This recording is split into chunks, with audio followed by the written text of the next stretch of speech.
Good morning. We're here this morning on behalf of Mr. Van Dyke, and we're only going to be here briefly, and there's just going to be a few things that I want to say, and then Mr. Van Dyke himself is going to speak. He will not be taking any questions. However, after he spoke, the other council will be able to speak, and you're welcome to open to any questions. Whether or not we can answer them will depend on what the question is. We do want to keep this as brief as possible. We understand that school is going on and are not here for a distraction under any purposes related to what's going on today at school for the children that are present. The reason that this news conference came forward, and really the true objective of it is pretty simple. Mr. Van Dyke has had little to no contact from anyone regarding what has happened since this tragedy occurred. Everyone, of course, is heartbroken. Everyone that knows the family, and including anyone that doesn't know the family and has just read the story or heard about it or seen your newscast. Unfortunately, the people that have been hurt the most are, of course, the family. This being the father of that beautiful young lady who lost her life right back here, has received almost no information. He's had one meeting with the superintendent of the school that didn't really provide any true developments as regarding what actually happened that day and then really what has gone on since then. Now, our offices have been in contact with the school district council. They have yet to been able to provide us any information.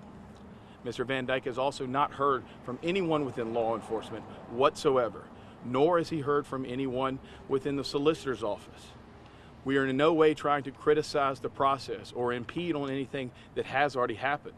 We simply want to know what has happened, where do we stand in the investigation, and what information can be provided to Mr. Van Dyke so he can find out more as to what exactly happened to lead to the death of his daughter.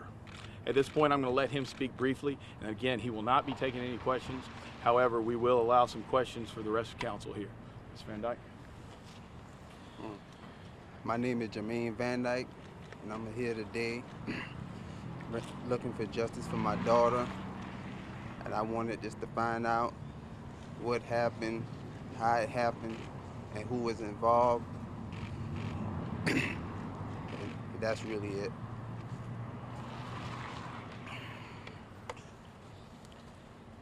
A couple quick questions. We'll be happy to answer as many as we can. How did the father learn of his daughter's death? It's a very good question. He was first telephoned by his mother, who had been in contact with Raniya's mom, and was informed that there had been an incident at the school and that he needed to report to Colleton County Medical Center. Unfortunately, by the time he got there, which was 20-30 minutes later, he was informed that she was no longer there and had been medevaced down to MUSC. Again, those were the only bits of information provided to him at that point. That led to 7 straight days of emotion that brings us here today.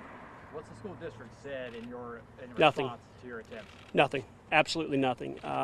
We've been extremely disappointed. We've made multiple attempts to contact both law enforcement and the school district. We heard late Friday evening from the attorney for the school district that was brought on board. Unfortunately, he didn't have many answers, and through no fault of his own. The superintendent and the school district simply has failed to provide any.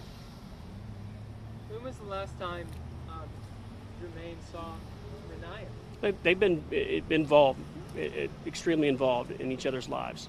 And I think there's been some innuendos that there's been some type of bridge between the family, and we're here to tell you that that's not the case at all.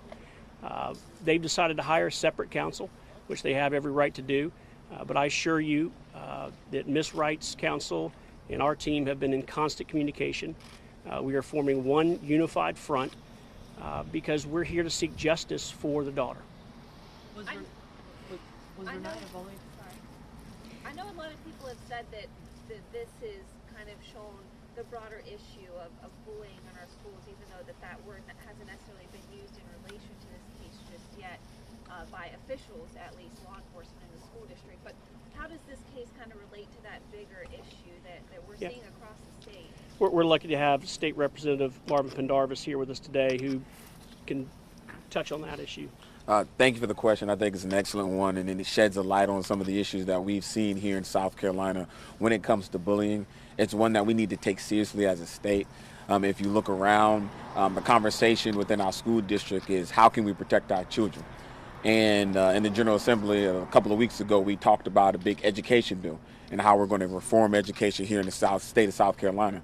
And one of the things that came out of that conversation is exactly what we want to do in putting different counselors in each of the schools. In fact, the governor wanted to put $2.2 million towards having mental health counselors. Why do I say that?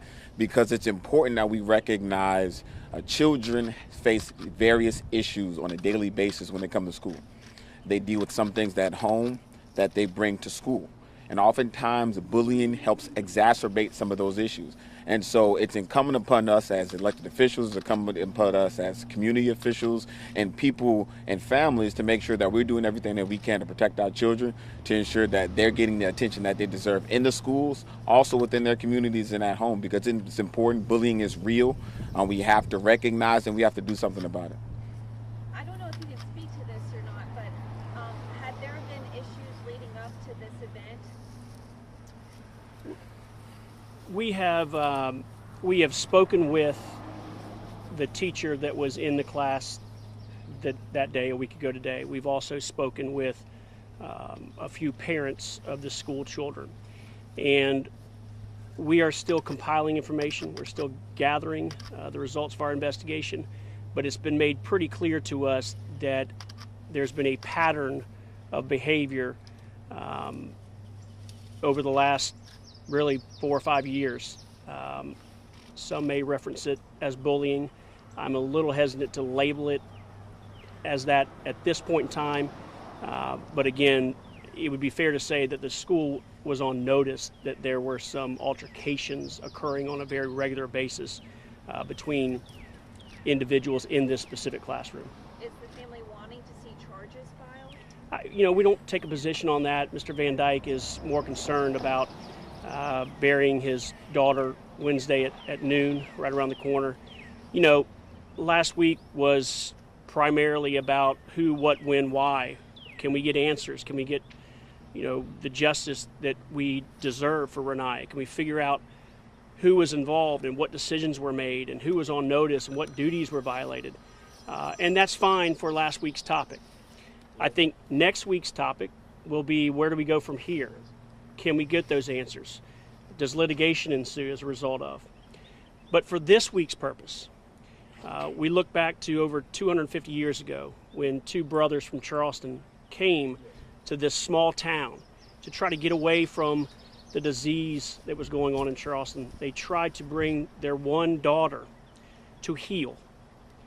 And the Walter brothers established Walterboro, the front porch of the Low Country, to be the place to come to heal. And that's what this week needs to be about. This week needs to be about the community coming together in an effort to heal. Justice will be served. Mr. Van Dyke gives you his word. Ms. Wright gives you her word. Justice will be served. But this week, let's all come together and heal on behalf of Raniya. Would Jermaine just tell us a little bit about his daughter for those who have never met her? We'll get there at some point. We'll get there. You spoke with a teacher who was in the class. Is it known at this point whether the teacher was indeed in the classroom during the incident? Again, we'll get there. We've spoken with her at length. We got to be careful because we don't want to influence any type of investigation. We want to assist in the investigation. So we presented her to the appropriate people, and she'll make a statement at some point. Can you say and spell your name for us? Pepper. Last name is Mark. First name Mark, M-A-R-K. Last name Peper, P-E-P-E-R. Mr. Peper, what's the most important question left unanswered here? Really, how and why? How and why? And I think Ms. Wright and Mr. Van Dyke deserve those answers, don't you? As Mr. Van All right. Dyke has said, and as Thank you all very much. We'll be back in touch. We really appreciate all the community support. Thank you.